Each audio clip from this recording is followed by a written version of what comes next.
and welcome to Tutor Time with Mallory. Today I have the honor of interviewing Mr. Brandon Yelverton. How are you doing today, Brandon?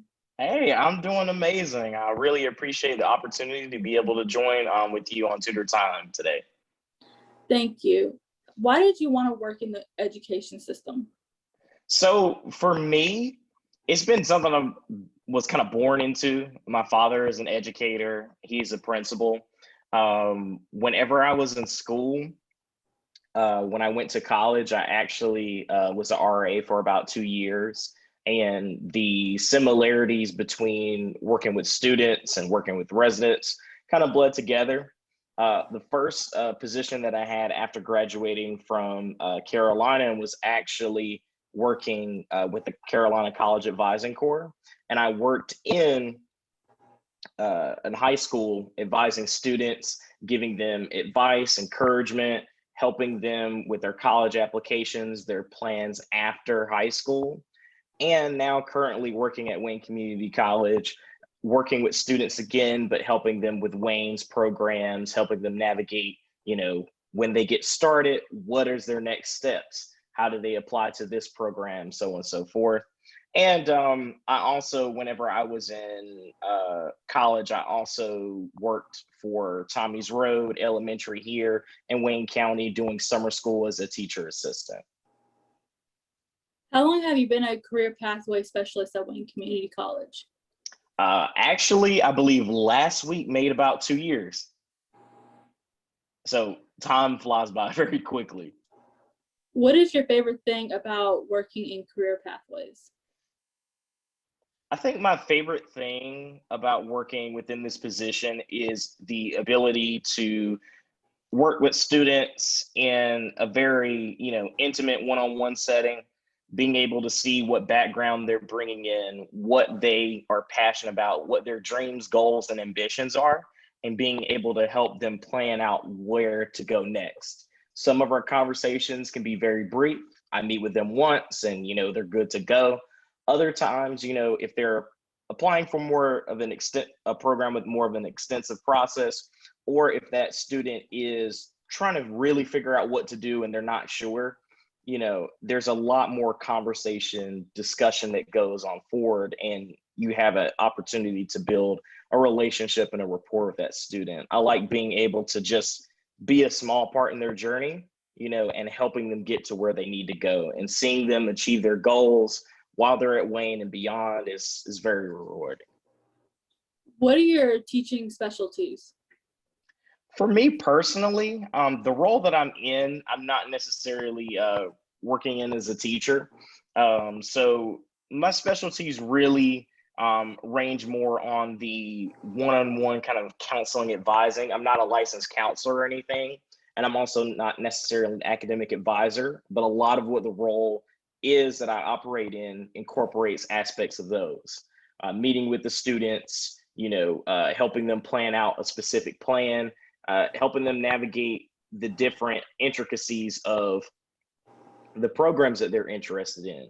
For instance, if a student is coming in and they're trying to take a couple of classes, a lot of that is helping them get to the next step, whether it's registration, whether if they're applying for a specific limited admissions program, and giving them the steps that they need, but also kind of counseling them in what is best for them and how to manage their time. So for me, I don't want to portray that, that I've been working in front of a classroom for a very long time.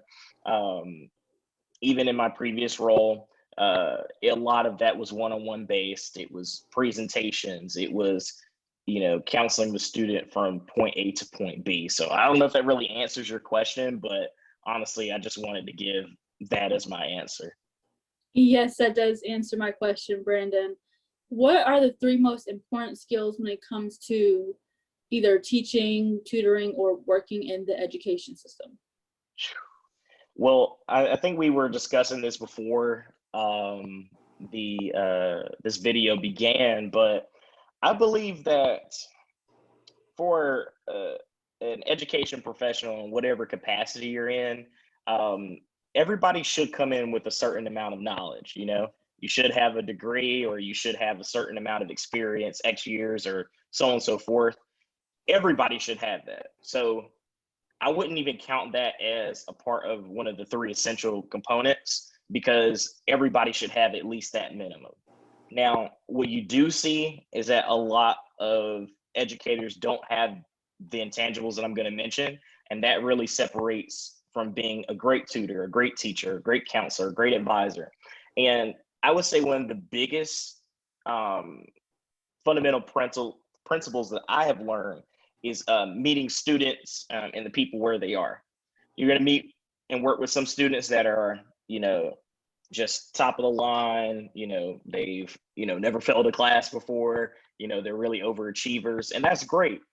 The support that you give them is going to be different from someone who, hasn't been to school for a while or is not doing so well in certain classes. Or if you're a teacher, you have some of your A students and then you have some of your students that aren't doing as well. It doesn't mean that your students don't have the potential to succeed. It's just that they need a different pathway of getting to that, And I think recognizing that and realizing where your students or, are, that's very important, because how can you guide someone to success if you don't know where they're starting from? And I feel like that is one of the most important things, Mallory, because, you don't want to be a teacher that doesn't, recognize and acknowledge the different individual needs of their students, because everybody does learn differently. And I think as much as you can provide that opportunity or extra support to people, it makes a world of difference. Number two, I would say, is patience. And now that kind of does go with the previous point, but the biggest thing for me is being patient.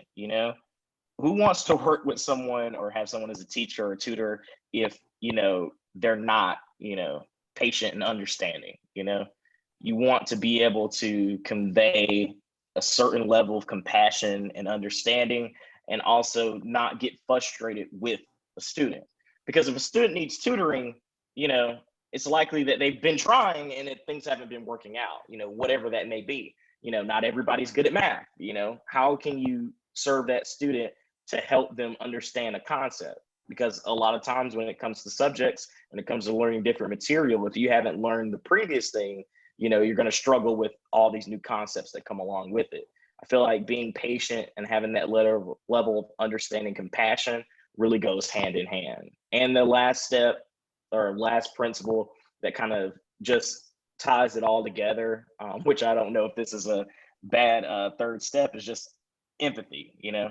Recognizing that you were a student, recognizing that you had struggles whenever you were learning, and incorporating that into every aspect of your teaching strategy, of how you tutor, and recognizing that students, no matter what age they are, they're still people, and they still have everything that they're bringing in, whether that is life experience, whether that's the different things that they've gone through that may be traumatic, or just things that they're struggling with, and being able to relate to them as a person and not just another number on your roster. What advice would you give the viewers that either want to work in the education system or want to work within it? Honestly, I think for me, and this may be a cliche answer, but I don't think education really is one of those jobs that you should get in if you don't have a certain level of interpersonal skills, listening, or if you don't like kids or you don't like students, then why are you in the position? There's so much. Education is not just about what you know, but it's about how you present yourself, how you relate with other people, and how you can help them succeed on every part of their life. Education is not just about the books. There's a lot of different components that make up an individual, and education is a big piece of that. But another, the other fundamental layers of that person, helping them, build interpersonal skills, helping them with communication. There's so much that goes into it. Teachers have such an tremendous impact on the psychological and emotional well-being of the students that they guide, no matter if they're in elementary school or they're teaching a college course. Those things and that time that they spend is very fundamental. A good tutor can help turn around a student who is not, who has lost their confidence or their way and is frustrated with what they're doing. When you have someone who actually cares and who's actually willing to take that time with that person, they would never forget the sacrifices that you made. Someone that's an advisor or a counselor, being that person that takes that extra step to, guide someone, not disregard what the student's concerns are. All those things are perfect and are very invaluable to the success of the person, the student, in their life, in the classroom and outside of the classroom. So if anybody wants to get into the education field, it's a great field. It's not it's not really like a traditional 9 to 5. It's not something that you can just, crunch in the numbers, be emotionally disconnected from. And it's, I wouldn't let, oh, I'm gonna make X amount of money be the deciding factor on why you step into it. I mean, especially in our state, I say that respectfully, but it's not something that if you're just in it for the money that you will really succeed in or get that fulfillment. You got to have some level of care, compassion, and wanting to help change and better build other people's lives. Thank you so much, Brandon, for talking with me today. It was an absolute honor. Thank you. Well, I really enjoyed the opportunity. I hope that I get an opportunity to join with you guys again. Congratulations with everything that you're trying to do with your channel and your business. I am proud of you, and I hope that you continue pursuing it, because this is really needed for not just people wanting to get in the education system, but people who are already in it. How can we learn from our other contemporaries, people who are working in the field, and how can we become better educators ourselves? Thank you for saying that, Brandon. It really means a lot. For those who would like to contact me on social media, you can contact me at Tutor Time with Mallory on Facebook, on LinkedIn, and on my YouTube channel, Tutor Time with Mallory. Thank you.